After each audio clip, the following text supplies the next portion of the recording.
So that was a frustrating one. Mallorca has historically been a difficult team for us to play. In February of 2023, we lost from a Nacho own goal against them. And the last time we faced them in La Liga, we won from Rudiger scoring late in the game. There's a reason why Carlo played the same 11 that played in the Super Cup final. He knew this was going to be a tough match. But there are so many things to talk about in this game going forward for the rest of the season. The first thing we have to start with is the quality of the pitch. I mean, the grass was absolutely abysmal. It was terrible. I'm not one for conspiracy theories, but it was especially bad on the left side that we were attacking down Vini and Mbappe's side. It was just awful on that side. I just find that a little convenient that, you know, the grass, you could tell that it was like in very poor condition on that side. Every time Vini or Mbappe tried to run with the ball, it was getting stuck under their feet because of how bad the pitch was. And I remember the counterattack that Mbappe had. That ball was heavy. It was when he was trying to drag it, when he was making that, when he was doing the counterattack from that corner kick, you could tell that the ball was getting stuck in that really poor quality grass. And it wouldn't surprise me if Mallorca did this on purpose, that they made sure that the quality of the grass was really poor so that we couldn't essentially string passes together. The other thing we have to talk about is there was a lack of a number 9 in the box. Essentially, there wasn't like a Joselu equivalent. When you have 3 attackers who are sort of interchanging and they're trying to combine for short passes, but you don't have a central number 9, you don't have that physical presence, then you don't have spaces for players like Vini and Mbappe. And that was very clear against Bayern Munich. There's a reason why we brought on Joselu, is because a guy like that draws the center backs, he draws defenders, and opens up spaces for your wingers, players like Vini, to exploit one-on-one opportunities. I mean, just even looking at the positional play of Jude Bellingham, last season we saw him making late runs into the box. This season we're seeing less and less of that, which is obviously having a really negative effect because he needs to contribute a lot more defensively. And when he's contributing a lot more defensively, we're not having that physical presence or somebody bombing the box that can get on this, the end of a header or can occupy the center backs. But when Luka Modric comes in, you saw a little bit more quality, more composure on the ball. His passing wasn't the best. I didn't think this was one of Modric's better games, but you saw a little bit of better quality on the ball. You know, he's able to create a little bit more space, take players out of positions because he can hold on to the ball a little longer. And who knows, maybe we're at a point now where potentially, I'm not saying this is the case, but potentially you have a guy like Arda Güler who should be higher up in the pecking order to change the game for you and coming on in those situations. Carlos said he sees Arda playing more higher up the pitch, playing more on that the right wing or at the 10. But he also said he could be part of a 3 midfield. So a guy like that who can improve the quality of the passing from the back, because again, it was really atrocious.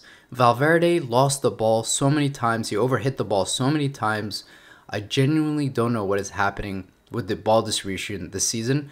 We all knew we were going to miss Toni Kroos, but not to this extent where, you know, you're trying against in the Super Cup, Tchouameni was terrible with his passing.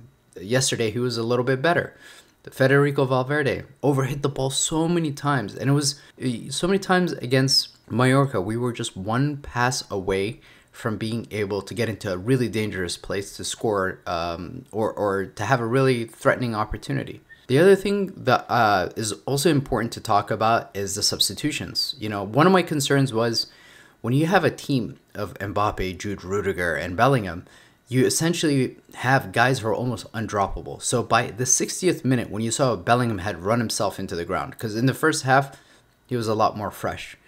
Carlo doesn't like to take those guys off because, you know, they can create a moment of magic, even though Vini was having one of his worst games ever. But sometimes you just have to pull the plug.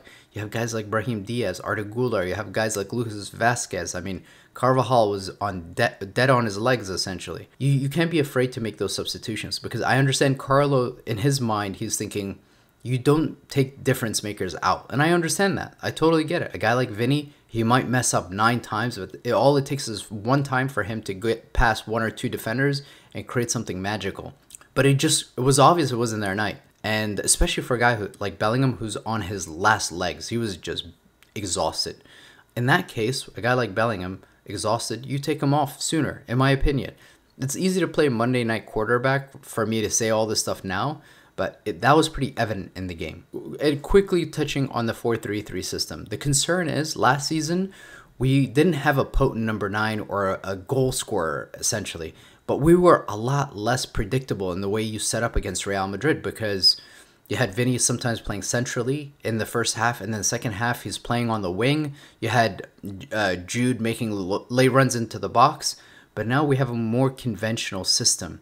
And the last time we played 4-3-3 was with Benzema, and teams just knew to overload, that we were going to try to create overloads on our left side, and they just had to throw bodies there and minimize the space so that we couldn't really affect the game and cause damage to them. I'm sure many of you have seen the image of us being on the counter where Jude has the ball at his feet and he looks up and all the three forwards are like 5 yards apart from each other.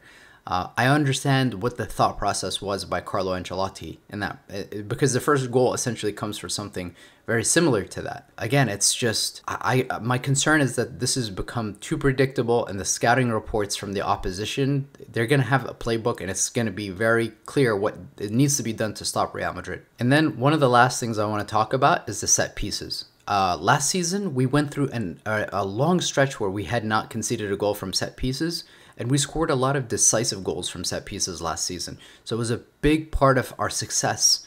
And the first game of this season, we conceded in the very first game, which is obviously not very ideal. The corners that Rodrigo took were not the best. And the game, football comes down to the margins in today's time. It really comes down to the margins, because if Rodrigo's corners aren't the best, then that could have ripple effects. And obviously Cruz is gone and we're going to have to find a way to play without him. But there really needs to be an emphasis in making sure we get the most out of everything. Set pieces, corner kicks, free kicks, all of these things, because that could be the difference between a 0-0 game, a 1-1 game, to actually winning. It's a long season ahead. I'm trying not to overreact, but just providing some of my critique in what I personally saw in the game. I do think we will find ways to find solutions. This team might be better suited for teams that actually open up more and who actually try to compete. But Mallorca have 10 players in the box. I mean, what are you supposed to do with that? It's a long season ahead. I'm still very optimistic, but let's just see what pans out, who forces himself into the starting lineup, and how Carlo adapts the team, because the team you see in day one may not look the same. I would much rather us win the last game of the season than win the first game of the season. Thank you for watching. Hala Madrid.